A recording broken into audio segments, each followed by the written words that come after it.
Welcome back, everyone, to our series on leadership development called Leading for Good, where we're really exploring how all of us can become better leaders by being intentional and focusing on those Christian principles that we all know are so valuable in our lives. I'm Steve Coates, and I'm here with co-host Tom Hoyer. Tom, how are you doing here today? I'm good, Steve. Great to see you this afternoon. It's a beautiful sunny day in Columbus, Ohio. And I got to tell you, I'm just really excited about our episode today. We're going to really define leadership and define leadership from the perspective, obviously, of Christian principles, but our 40 years, 30 to 40 years of really being engaged in leadership. So we see leaders, we understand who leaders are, but some of them say they are, and some of them really are, but they're not. And we just want you to understand how we view leadership and define it. It's very, very important. Yeah, it's interesting that we've come across people that are certainly doers, and we've come across a large number that are in some kind of manager or administrative role. And I think over the years we've seen a number of those folks just, oh, I've been to a leadership class or two. I'll try to take one or two of these principles or practices or techniques and try to do it occasionally, but their main focus is they just see themselves as, trying to manage work and make sure that it gets done. And that's just so different from what leadership's all about. That's right. That's right. And we are very excited for you all to get our perspective on this. So let's jump into it, Steve. Let's uh let's move to the next Yeah. screenshot and we'll give you a sense of let me read this. Very important. Leadership is moving others to fully accept, want to struggle for, and willingly act on something you believe should be done. There are really three parts here that are very, very important. And if you don't have the first, the second, and the third won't happen. And if you don't have the first and the second, then the third won't happen. These are extremely important. So let me just kind of move forward to the first one. Leadership is moving others to fully accept. And you and I have seen people and worked with people who are able to do this. And one of the things that they have been able to do is to be able to fully understand their sense of purpose, their vision, their mission. They're able to answer that question, why am I here? And when they've answered that question, they are able to fully accept what's going to be in front of them and to be able to move forward. But without that, it's not going to happen. So just think for a moment, if you're attempting to lead others and move them, and that move is an action word, it's not just getting them to even consider things, but actually moving from one position to another. Yeah. You're you're attempting to get them to fully accept something, and they're not clear on, like you're talking about their own purpose or mission. It just adds to the complexity of your role as a leader to move them from one place to another. So, And the word that you mentioned and the word that sticks out again is that commitment. Once they get that sense of purpose, there's a real commitment. They're totally dedicated to moving forward, yeah, totally dedicated to moving. And in fact, maybe the word is pledge. They're kind of pledging to move forward. good.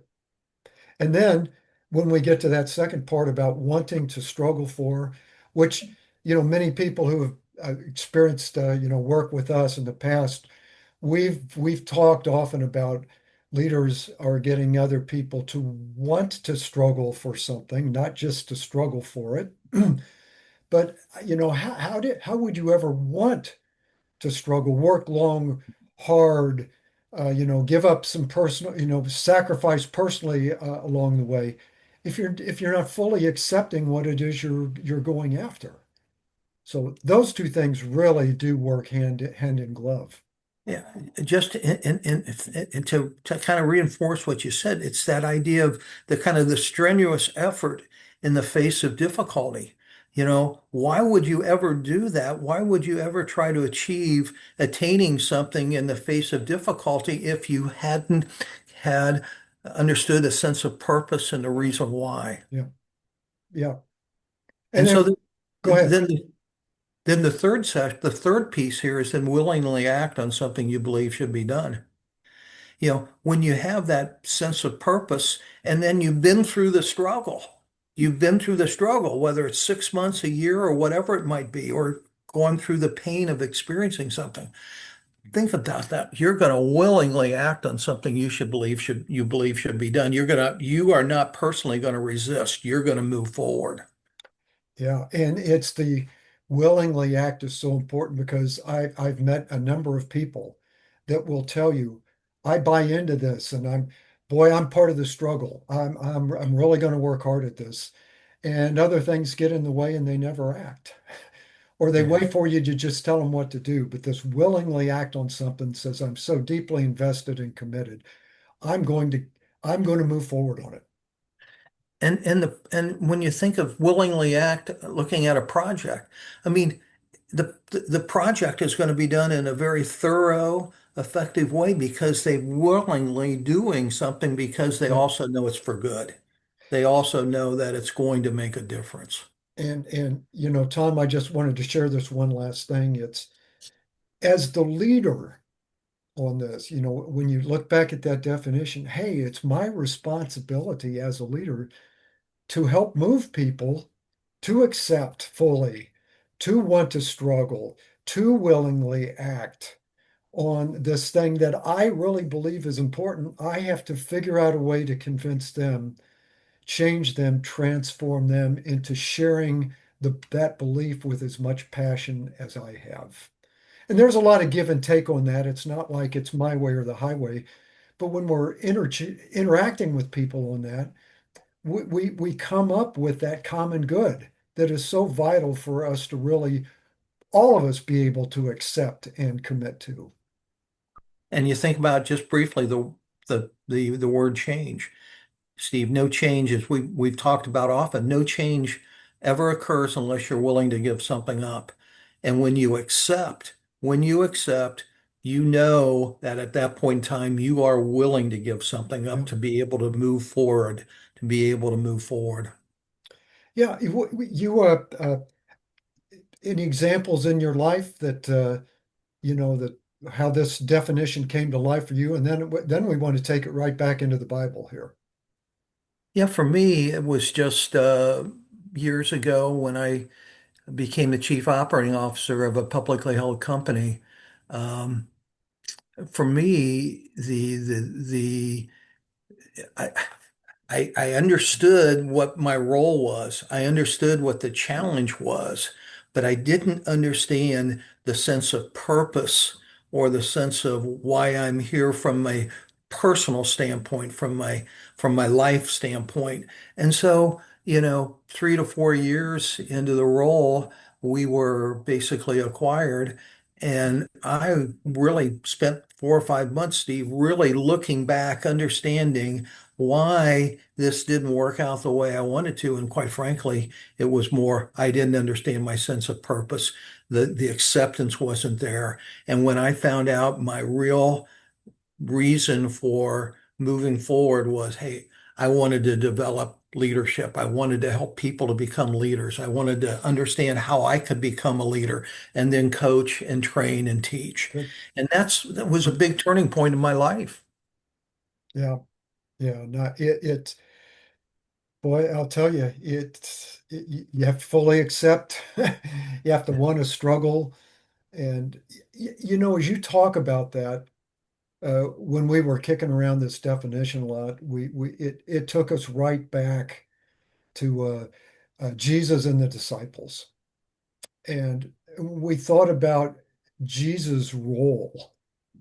And, the disciples you know, they struggled, with just understanding him. And he struggled probably with, why is this so difficult? Yeah. But when we think back, wasn't he actually attempting to move them to fully accept? the Word of God, the kingdom of God, Him as the Son of God, trying to get them to want to struggle, because that, boy, you talk about risking everything and willingly acting on the things that He was communicating to them that were really important. And it took that one final um, situation in his life, the crucifixion, where the disciples, after learning and listening and understanding, really helped them to accept and kind of that point in time move forward and willing to act on something that they believed in for the rest of their lives.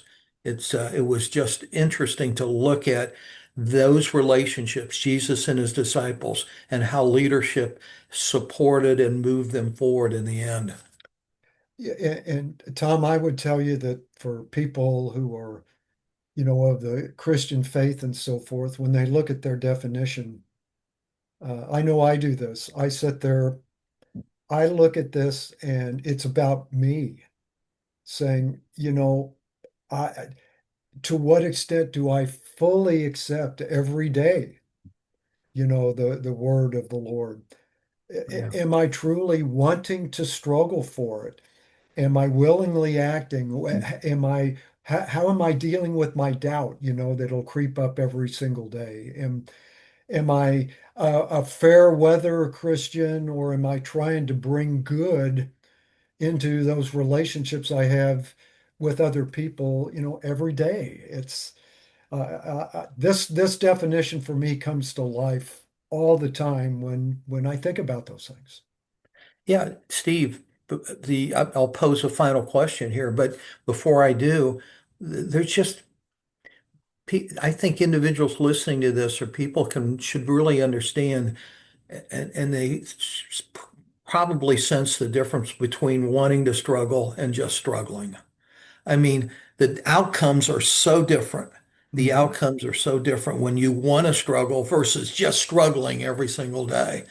And so let's ask a couple of questions for the listeners. Number one is if you're not aware or don't understand or have not yet embraced what your sense of purpose or mission is, Steve and I am going to encourage you to pull out a journal and for the next 30 days, at the end of each day, write down what you really got a sense of passion about during that day and it might be blank, but then it could have five or six things. And I think Steve and I will guarantee you, kind of after a month of doing this, there'll be you'll be able to start seeing some things kind of move forward for you as to what your passion and what your purpose is. And then the other thing that I would encourage you to do is what are you struggling with? What are you struggling with in life? And are you wanting to struggle with it or are you just struggling? And can you and try to look at those things for you because if you can answer the first question and the second question, I think we can really move forward that you're going to start willingly act on something you believe should be done. Good, good. Well, Tom, it's about that time, and I hope that people will, think about this and examine it the way that we do. And there may be some things that don't resonate with them right away, and that's fair. That's the That's right. purpose of the journaling and the reflection.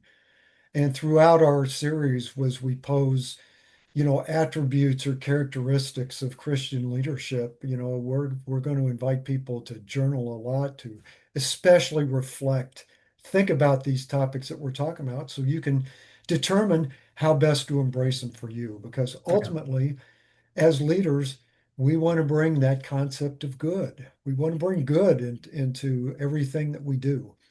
And that's just not a natural reflex. We really have to be intentional to do that.